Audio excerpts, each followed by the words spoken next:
इस क्लास में हम लोग सिंथेसिस में सिंपल सेंटेंस बनाने का नेक्स्ट रूल सीखते हैं, जिसमें आपका की जो टॉपिक है अभी तक जो आपको पढ़ाया गया, पार्टिसिपल का यूज बताया गया। पार्टिसिपल में तीनों present participle, past participle, perfect participle के साथ नॉमिनेटिव एब्सोल्यूट। इसके बाद जेरेंड का प्रयोग बता दिया गया आप लोगों को, इन्फिनिटिव का यूज बता दिया गया। अब अगला जो टॉपिक है हमारा, हम नाउन या नाउन फ्रेज का इन अपोजिशन यूज करके हम कैसे सिंपल सेंटेंस बनाते हैं। आप इसको केवल रूल के माध्यम से क्या सीखेंगे, आपको इसको हम एक्सरसाइज के माध्यम से बता रहे हैं। मान लीजिए लिखा गया Suresh is a teacher, he is very gentle. एक सेंटेंस हमने लिखा,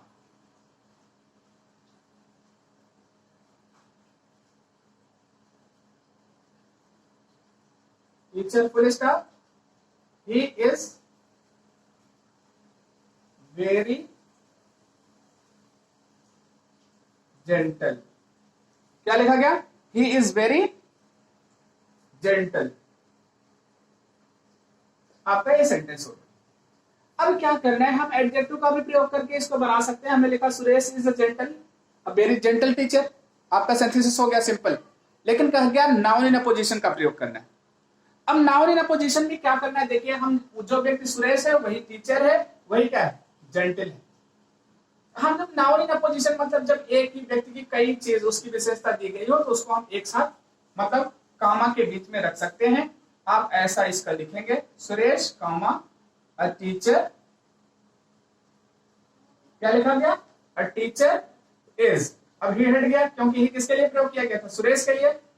इज वेरी जेंटल। लिखा गया Suresh a teacher is very gentle. Clear हो गया। अब मान लीजिए इसी रूप में हम आपको अगला एग्जांपल बताते हैं। अगले एग्जांपल के तहत हमने लिखा Ravi was the best boy in the class, he was the monitor. चलिए अब आपका सेंटेंस लिखा गया, रवि के स्थान पे आप अपने नाम लिख लीजिए। हमने रवि के स्थान पर हमने लिख दिया क्या, चलिए हमने लिख दिया सुधा इज, ठीक है, द बेस्ट स्टूडेंट ऑफ, ठीक है, आप हर स्कूल लिख लीजिए। सेंटेंस हमने चेंज कर लिया, फुल स्टॉप। सी वाज या सी इज लाइक्ड बाय ऑल। वो मतलब सबके द्वारा क्या की जाती है, पसंद की जाती है, क्योंकि वो क्या बेस्ट स्टूडेंट है। अब हमने लिखा सुधा यहां पर, ठीक। अब यहां पर हमने लिखा क्या, comma the best student of her school. एक ही चीज हो गया, चाहे हम सुधा कहें, चूंकि इसी की विशेषता के लिए चीज लगाया गया, हमने इसको कॉमा के अंतर्गत लिख लिया। हमने लिखा इज लाइक्ड बाय ऑल। ये आपका सेंटेंस क्या हो गया, सिंपल सेंटेंस में कन्वर्ट हो गया। ऐसे ही मान लीजिए हमने लिखा एक एग्जाम्पल अतिरिक्त, तीसरा,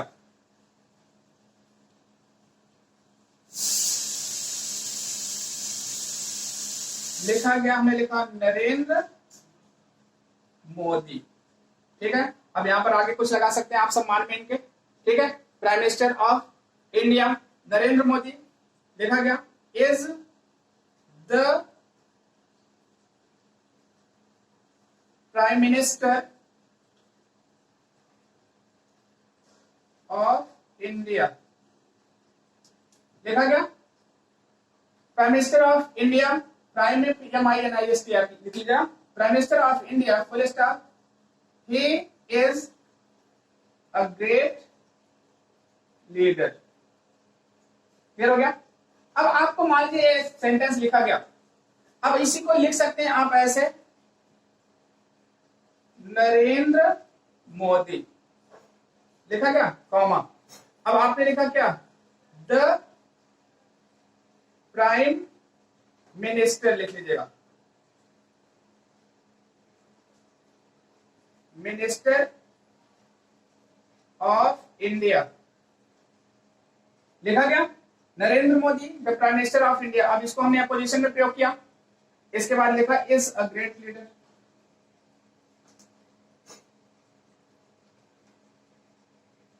ठीक, अब ऐसे आप लिख सकते हैं। अब यहां पर थोड़ा सा आपको ध्यान में रखना होगा, ध्यान रखिएगा इसको, आपको जब हम पढ़ाएंगे सिंटैक्स तो वहां पर ध्यान रखना होता है। कभी कभी ए पार्ट हमारा क्या होता है, प्लूरल होता है, ए पार्ट हमारा सिंगुलर होता है, यहाँ पर वर्ब हम प्लूरल में लगाते हैं। कभी कभी ए पार्ट हमारा मतलब क्या हो जाता है, सिंगुलर होता है, ए पार्ट हमारा प्लूरल होता है, तो यहाँ पर वर्ब हम सिंगुलर का लगाते हैं। मतलब अगर नाउन इन अपोजिशन प्रयोग किया जाता है तो जो हमारा पहला वर्ड होता है उसी के अकॉर्डिंग टू यहाँ पर वर्ब लगाई जाती है। तो आप लोग नाउन इन अपोजिशन का प्रयोग करके क्या करेंगे, सिंटैक्स बनाएंगे। सिंटैक्स नहीं, एक सेकंड, सिंथेसिस करना आपको, सिंपल सेंटेंस बनाना है। Thank you for this class.